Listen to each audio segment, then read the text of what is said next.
Alright, I'm back for another week.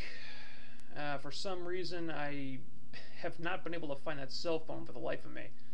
And I'm kind of baffled by that. I mean, you'd think a radically advanced piece of fourth dimensional technology would stand out. You think it'd be hard to miss, right? I mean, if I didn't know better, I'd say someone stole it, but no one but me even knew it was here. It's weird. Oh, the search continues. In the meantime, I got another show to dissect. Impact, surprisingly good this week. Nothing revolutionary or mind-blowing or anything like that, but a good, solid show with some good wrestling, logical pay-per-view hype, nothing that was really stupid, and for TNA at this point, that's saying a lot. There was actually a lot of stuff that I liked this week. For example, the band finally broke up officially. Thank you. Jay Lethal and Kazarian had a good match, and the hype for Lethal versus Flair at Victory Road is very good. I'm not looking forward to their match at all because I don't want to see Ric Flair wrestling anymore. I've said that many times, but the hype for the match has at least been good so far. Although I really have no damn clue why the writers would align all these great talents with Ric Flair, AJ, Kazarian, Beer Money, Desmond Wolfe, and then have them lose matches constantly, be it to Jay Lethal or whoever. I mean, where the hell is the logic in that? I don't understand. I mean, at least Beer Money won a damn match this week, but still, this is not right. We had a really good match with Kurt Angle and Desmond Wolfe. It's a shame that it was not promoted or hyped at all because it really should have been. But they did at least have a video package beforehand, and it got more time than Impact matches usually get, even though it was still too short. But I really have to ask, why is Desmond Wolfe still bringing Chelsea out to the ring with him? Why the hell are they still a couple? Okay, she screwed him over at the pay-per-view. She flat out said that she wants to be with Abyss. Her being there has cost Wolfe several matches in a row now, so why the hell is he still bringing her to ringside? Why does he even want her there when she so obviously does not like him anymore and wants him to fail? It makes no sense. He spends half of every match yelling at Chelsea, which distracts him from the match, causing him to lose the match, so just leave her in the back then. Dump her and find some new chick who actually wants to be there. The Chelsea thing is just stupid. Good match, though. Also good, the stuff with Doug Williams and Brian Kendrick. I definitely like the fact that we have an actual feud in the X Division that doesn't involve random multi-man spot fests. This was a good segment. Both guys were good on the mic, and I'm very glad that the X Division title match at the pay-per-view will have at least some build-up. But they're having an Ultimate X match. That's just stupid for a couple reasons. First of all, it's only been a few months since the last Ultimate X. Second of all, these guys have barely feuded yet, so this rivalry has not progressed to the point where an Ultimate X match makes any sense. Okay, Ultimate X is a match you use to end a feud, and this feud just got started.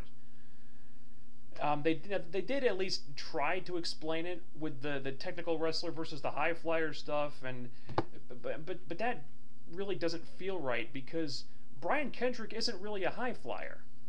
I mean, yeah, he can wrestle that style when he wants to, but it's not really something that you would classify him as most of the time, as opposed to somebody like Amazing Red. So you got a match that heavily favors the high flyer between two guys, neither of whom are really high flyers. I mean, in a way, yeah, it is refreshing to have an Ultimate X match that's just two guys fighting over a title and not and not 10 guys in a random spot fest with no story that will ultimately mean nothing. But it's just a really awkward match to put these two particular guys in. Plus, they had to add some dumbass Russo stipulation to it. You can win by submission in an Ultimate X match. That's a terrible idea. That's as bad as when 3D won that Ultimate X a couple of years ago by climbing the ladder to the top. It's all it's going to do is piss people off. This should not be an Ultimate X match. By that same token, Matt Morgan versus Hernandez at Victory Road should not be in a steel cage. Why the hell are they having a cage match when they haven't even had a regular match yet? Their feud is barely started. How do you go from nothing to a steel cage? Once they have a cage match, then what? What else can you do after that? I mean, this segment was perfectly fine. Morgan cut a good promo. The beatdown on Homicide was effective. I'm not criticizing the segment itself, but putting those guys in a steel cage at Victory Road is just idiotic. That's something you have to build up to over time, and it damn sure shouldn't be the first match in a feud. Now, something I thought was actually done very well was the stuff with Abyss. And I stand by what I said about him previously. I really don't care about Abyss anymore at all. Okay? He had already been heading in that direction for a long time, but the machinations of Hogan and Bischoff have absolutely ruined this character for me, like forever. However, I did like what they did with him here. He came out to his old music, he ditched the red and yellow wrestling gear, or some of it at least. He basically told Hogan to go screw himself, and the best part was when then they finally put an end to that magic ring BS, when he took off the ring and choked Hogan with it. Definitely like that. And that was what any self-respecting TNA star should have done with that WWE Hall of Fame ring in the first place, and it's absolutely what Abyss should have done with it. And I love that he no-sold Hogan's chair shot at the end, too. That was awesome. It does really suck that we had to suffer through months and months of that Green Lantern crap to get to this point. But better late than never, I guess. The problem is this they that Abyss kept referring to. Now, I assume this is going to be that rumored ECW faction. It looks like it's going to be a really important part of the storylines when it debuts. And who's going to be in this thing? Tommy Dreamer, Raven, Stevie Richards, probably Rhino.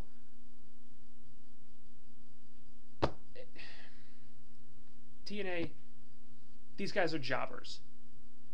They are completely 100% irrelevant. No way in hell should any of these guys be pushed ahead of the young talent. Maybe 5 years ago, this might have been interesting. It might have been a cool thing to do. But ECW has been dead for a decade now. Stop raping its corpse and just let it stay dead. And that goes for you too, Vince McMahon. So, I guess my general impression this week is that I liked the show itself, but I've just got kind of an uneasy feeling about where they're going.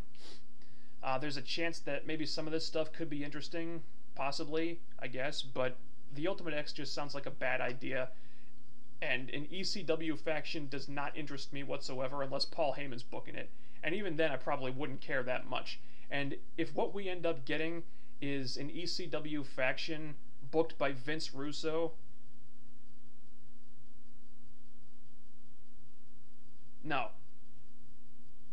Okay, just no. So, it was a good show in and of itself, but there could be some bad stuff coming up on the horizon. So let's all watch out for that. Cross your fingers, whatever. Anyway, that's about it. I'll probably doing some more. I'll probably be doing some more movie reviews before too long. I think I'll do one for Inception, maybe Last Airbender as well. I don't know yet. So watch out for those. And that's all I've got for now. See you guys later.